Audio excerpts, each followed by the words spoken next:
तेरा मुझसे है पहले का नाता कोई, यूं ही नहीं दिल लुभाता कोई, जाने तू या जाने ना, माने तू या माने ना। जी हाँ, जिनसे भी हम मिलते हैं उनसे हमारा कोई ना कोई नाता ज़रूर होता है। और आज जिस टॉपिक पर हम बात करने वाले हैं वो है आपका सबसे महत्वपूर्ण रिश्ता, जिससे कि आपका मोह का बंधन सबसे ज़्यादा बंधा होता है। जी हाँ, आपकी संतान यानी बच्चे, आपकी जान। इस टॉपिक पर हम बात करेंगे कि कैसे आपके जीवन में आने वाले जो आपके बच्चे हैं वो भी आपका ही कर्म होते हैं। Guys, welcome to my channel, it's me, मैं हूँ। और अभी जिस विषय पर हम बात करने वाले हैं वो संतान ही आपका कर्म है। ये जो वीडियो अगर आप पूरा देख लेंगे तो आपकी अपने संतान के प्रति सारी चिंताएं खत्म हो जाएगी, सारी शिकायतें खत्म हो जाएगी। और इस वीडियो के एंड तक आपको ये बात समझ में आ जाएगी कि जो भी आपको संतान के रूप में मिला है वो जो है आपकी अनंत जन्मों से जो जीवन यात्रा चली आ रही है आत्मा की, उसका ही एक अभिन्न अंग है जो इस जन्म में आपको बच्चे के रूप में मिला है। तो चलिए स्टार्ट करते हैं। तो देखिए, परमहंस योगानंद जी कहते हैं कि जो आत्मा का सफर है वो जन्मों जन्मों से चला आ रहा है। हम किन से मिलते हैं, किन से प्रेम में बनते हैं, किन से नफरत करते हैं, किन से दुश्मनी मोल लेते हैं, वो सब कर्मानुसार हमारे हर जन्म में साथी बनकर आते रहते हैं। अब यहाँ प्रश्न ये उठता है कि जो हमारे बच्चे होते हैं वो हमारे किन कर्मों का फल होते हैं। तो इसका आकलन तो देखिए आप खुद ही कर सकते हैं। अगर आपके बच्चे जो हैं वो आज्ञाकारी हैं, आप बच्चे जो हैं आपकी हर बात मानते हैं और जीवन में आपको उनके प्रति निश्चिंतता है, तो समझिए वो आपके अच्छे कर्मों का फल है। ऑन द कॉन्ट्ररी, अगर आप समझते हैं कि आप बच्चों को कितना ही समझाएं वो आपकी बात नहीं समझते, आपको के धन को वो गलत जगह व्यय करते हैं, बुरी संगत में पड़ते हैं, तो जी कड़वा है पर सच है, ये भी आपका ही कर्म है। कैसे, अभी हम आगे जाके सिद्ध करेंगे। पर इस वीडियो से आपको इतना आत्मविश्वास जरूर आ जाएगा कि अगर बच्चे यानी संतान हमारा कर्म है तो फिर हम ही अपने कर्मों से उनकी डेस्टिनी को बदल भी सकते हैं। तो देखिए, जीवन में जिनसे हमारा सबसे ज़्यादा मोह का बंधन होता है, जैसे कि मैं बता रही थी, वो होता है हमारी संतान से। जी हाँ, पति पत्नी का रिश्ता, माँ बाप का रिश्ता, सभी का रिश्ता बेहद करीबी होता है। बट हमारा जो बच्चों के साथ हमारा रिश्ता होता है, जो प्रेम होता है, कहते हैं ना, अगर हमारे बच्चे के लिए हमें जान भी देनी पड़े तो भी हम दे देंगे, पर हमारे बच्चों के लिए हम वो सब कुछ करेंगे जो कि हम करना चाहते हैं, जो कि वो चाहते हैं कि उनको जीवन में मिले। तो ऐसा भाव भी अगर आप में अपने बच्चे के प्रति आता है तो वो समझ जाइए कि वो जो आत्मा आपके साथ संतान के रूप में जुड़ी है वो आपके पिछले जन्मों के संस्कारों का फल है। पहले हम इसी बात पर डिस्कशन करते हैं कि आपके घर में जब किसी बच्चे का जन्म होता है तो क्या वो अचानक होता है या वो कौन सी आत्मा है जो खिंचकर आपके कुल में जन्म लेती है। तो जब भी कोई महिला गर्भवती होती है तो उसके गर्भ का जो प्रकाश होता है वो ब्रह्मांड में घूमने वाली अनंत आत्माओं को दिखाई देता है। और कहते हैं ना, जैसे कि हमारे शास्त्रों में लिखा है कि भीड़ लगी होती है आत्माओं की कि हमें भी जन्म चाहिए, हमें भी जन्म चाहिए। बट आपके गर्भ में कौन खिंचकर आएगा वो ये तय करेगा कि आपके कर्म कैसे हैं, किनके साथ किए हैं, और अब उससे चूकने की कैसे व्यवस्था आपके जन्म में की जाएगी।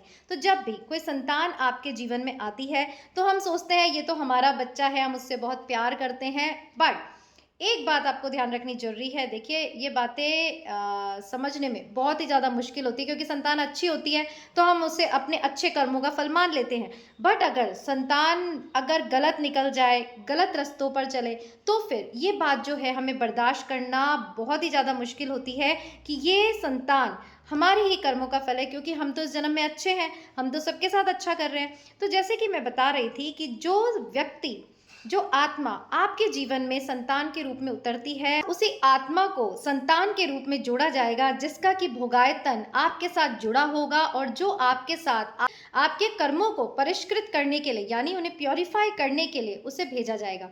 तो देखिए, कर्मों का जो सिद्धांत है वो कितना जटिल है कि अगर आप अच्छे अच्छे कर्म नहीं करेंगे तो कब आपको किस रूप में अपने कर्मों की सजा मिले ये कह पाना मुश्किल है। इसीलिए भगवान श्री कृष्ण ने गीता का सारा प्रवचन कर्म पर आधारित दिया है कि कर्म करने भर का कंट्रोल आपके पास है। पर कर्म करने के बाद आपका जो है उन कर्मों पे कोई कंट्रोल नहीं रहता।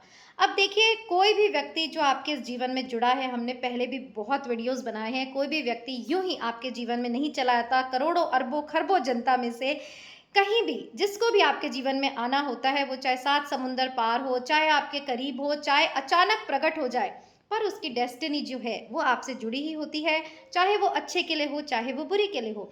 तो यहाँ जब हम संतान की बात कर रहे हैं, तो मैंने आपको बताया कि कैसे आपके जो पिछले जन्म के रिश्ते हैं, उसमें जो सबसे इम्पॉर्टेंट रिश्ता होता है, जिससे कि सबसे ज़्यादा आपका लेना देना चूकना होता है, वो आपके घर में एकदम बेहद करीबी रिश्ते बनकर आते हैं, और संतान जो है उसमें से ही एक खास रिश्ता होता है।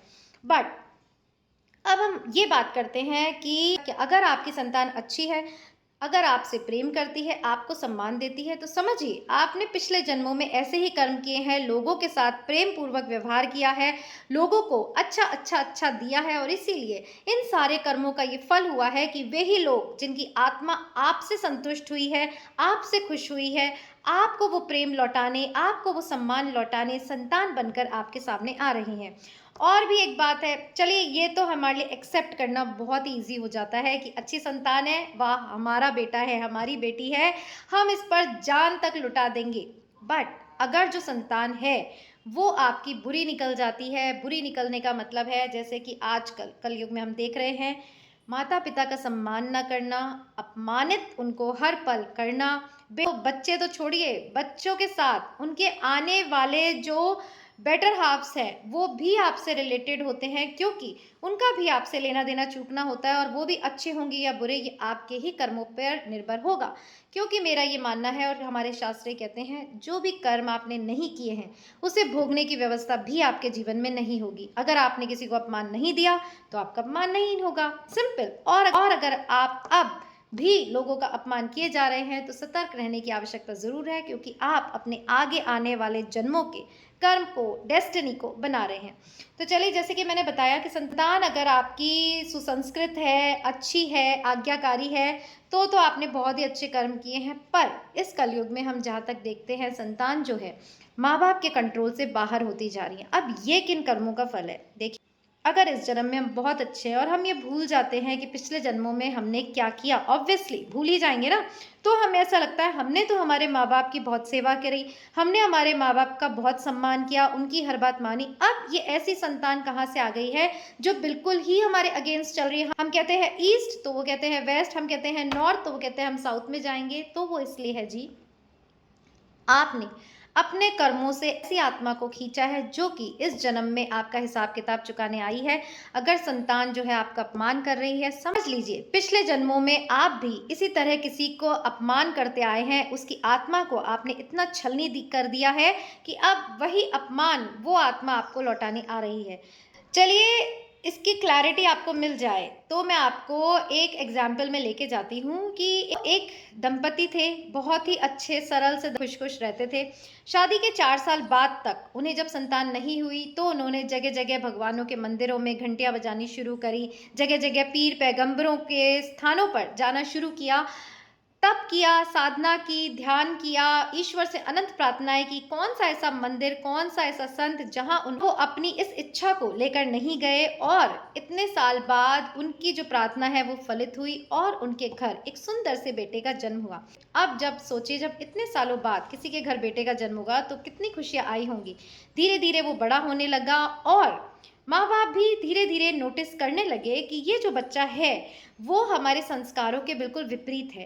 कई बार तो उनको ऐसे लगा कि इसकी हरकतें जो है, इसकी क्रियाएं जो हैं वो ऐसी हैं कि जो हमारे परिवार से मेल ही नहीं खाती। बट क्योंकि इतनी प्रार्थनाओं से मिला था, इतने मोह का बंधन उसके साथ, जी ऑब्वियसली हम सबका ही हमारे बच्चों के साथ बहुत ही ज़्यादा मोह का बंधन होता है, तो वो हमें उसके अवगुण भी देखने नहीं देता, मानने नहीं देता, समझने नहीं देता, और हम मोहग्रस्त होकर उसे सपोर्ट किए जाते हैं। तो ऐसे ही जैसे जैसे वो बड़ा होता गया, गलत संगत में पड़ता गया, और एक दिन उसे इतनी गंभीर बीमारी हुई कि वो बिल्कुल बेड पर आ गया। अब सोचिए उन माँ बाप की हालत कि जो जैसा भी संतान थी, बट संतान थी, और अब जब सारे डॉक्टर्स उसे देख रहे हैं और कह रहे हैं भाई आपकी जो संतान है 15 वर्ष की आयु में वो अब जाने की तैयारी कर रही है। उन लोगों ने उसका बहुत इलाज किया, उनके दिल पे क्या गुजर रही होगी सोचिए। तो अब तक उन्होंने जो भी उसका लालन पोषण किया, उसमें उन्होंने इतना खर्चा किया, कभी वो कहीं पैसे फँसा कर आया, कभी वो कहीं कर्ज़े कर कर आया, वो सभी उन्होंने हँसते-हँसते हमारा बेटा है, हमारी संतान है, इस चक्कर में उन्होंने इतना खर्च पहले ही कर चुके थे और अब जब ये बीमारी जानलेवा उनके बच्चे को हुई, तो उन्होंने ज़मीन आसमान एक कर दिया। इतना धनाढ्य परिवार होते हुए भी वो अपने बच्चे को नहीं बचा पा रहे थे और अब डॉक्टर्स ने कहा 10 लाख रुपए इसके इलाज में लगा दिए हैं और अगर आप लाखों करोड़ों और भी लगा दें, तो भी इस बच्चे का बच पाना बिल्कुल मुश्किल है।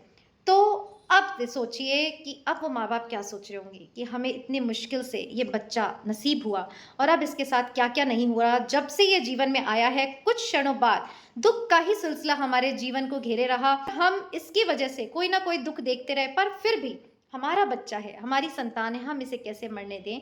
तो अब मैं आपको बताती हूँ वो सच कि हमारे भी जीवन का सच होता है, जिसे मानने से हम इनकार करते हैं। तो जब उनका बच्चा डेथ बेड पे था, तो उनके पिता फिर से कहीं किसी डॉक्टर के चक्कर लगा रहे थे और उस बच्चे ने उनको बुलाया कि जाओ जाके मेरे पिता को बुला के लाओ। तो सब लोग जो थे वह इकट्ठे हो गए थे, क्योंकि बच्चे के प्राण छूटने ही वाले थे और उस बच्चे ने अपने पिता को बुलाया और बोला कि पापा अब मैं जा रहा हूँ, हमारा हिसाब पूरा हुआ। तो ये जो कहानी मैं आपको सुना रही हूँ वो मेरे गुरुजी ने समझाने के लिए एक बार मुझे सुनाई थी, तो इसलिए मुझे आज वो बरबस वो याद आ रही है कि कैसे कर्मों का जो जाल होता है आपको कैसे घेरता है और मोह और माया का जो पर्दा होता है वो पल पल आपको कैसे तड़पाता है। तो उस बच्चे ने अपने पिता को बुलाया और बोला, पापा आपने मेरे लिए बहुत किया, पर अब हमारा जो हिसाब है वो चूक गया और अब मैं जाता हूँ। ने ऐसा कहा कि बेटा तुम ऐसे क्यों कह रहे हो, मैं चाहे मुझे घर बेचना पड़े मैं तुम्हारा इलाज करा के रहूँगा, चाहे विदेश में हो चाहे कहीं भी हो, पर मेरे बेटे मेरे प्यारे बच्चे मैं तुम्हें बचा के रहूँगा। तभी जो जो बच्चा था, जो 15 साल का था, जो अपनी डेथ बेड पे था, उसने एकदम से अपना जो रूप है वो बदल लिया और फिर वो ज़ोर-ज़ोर से हँसने लगा। सारे लोग आश्चर्यचकित हो गए कि भई ये इतनी ज़ोर-ज़ोर से क्यों हँस रहा है, क्या बात है, कोई भूत-प्रेत का साया तो नहीं है? पर वो हँसने लगा और जब पिता जो है अपने बच्चे की ऐसी बातों को सुन के रोने लगा, निढाल सा वहाँ पर बैठ गया, तो फिर एक आवाज़ आई, जीतू क्यों रो रहे हो? अब वो जो उसका पिता था, उसके साथ-साथ सभी चौंक गए कि ये जीतू कौन आ गया? क्योंकि उसके पापा का नाम तो राघव था। उस बच्चे को कौतूहलवश देखा कि भई ये क्या बोल रहा है? तो फिर उस बच्चे ने कहा, जीतू पहचाने मुझे? तो वो भी ये सोचने लगा, बोले मेरा नाम जीतू नहीं है, मैं राघव हूँ।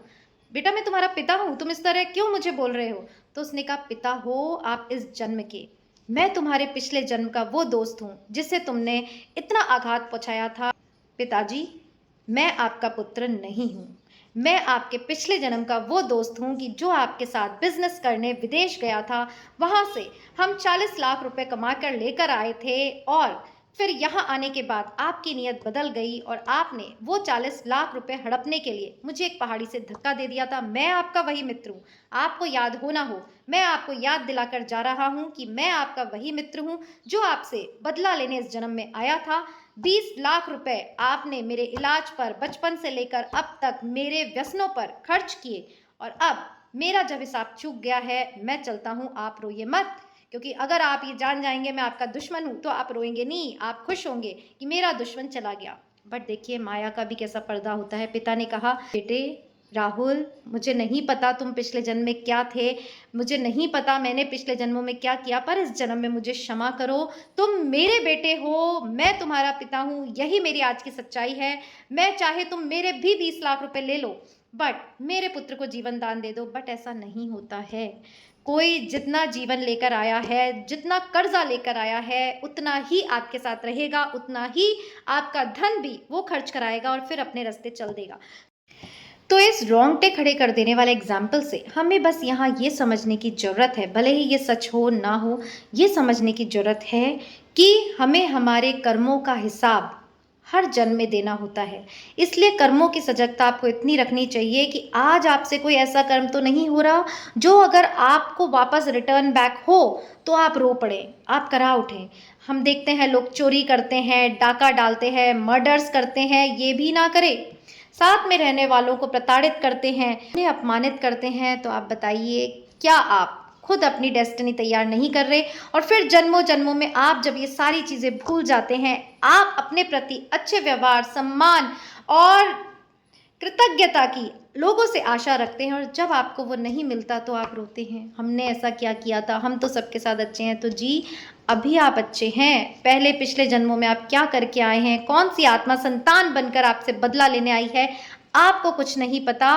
इसलिए अभी से गांठ बांध लीजिए कि जो आप कर रहे हैं इस जीवन में, उस पर एक निगाह डालिए कि क्या आप अभी ऐसा जीवन जी रहे हैं कि जो आप आगे आपको मिले तो आप उसे सुकून के साथ बर्दाश्त कर पाएँ। अगर नहीं तो अभी से अपने कर्मों को बदलना शुरू कर दीजिए।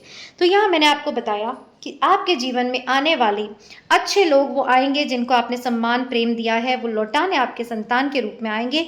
और जिनके साथ आपने धोखा किया है, अगर आपकी संतान बुरी है तो जिनके साथ आपने धोखा किया है, अपमानित किया है, उन्हें खून के आंसू रुलाए हैं, तो वो अब संतान बनकर आपसे बदला लेने आएंगे। और आपके दिमाग के तार जो हैं वो हिल जाएंगे कि हम इतने अच्छे हैं, हमारा कुल इतना अच्छा है और ये बच्चा ऐसा कहाँ से आ गया।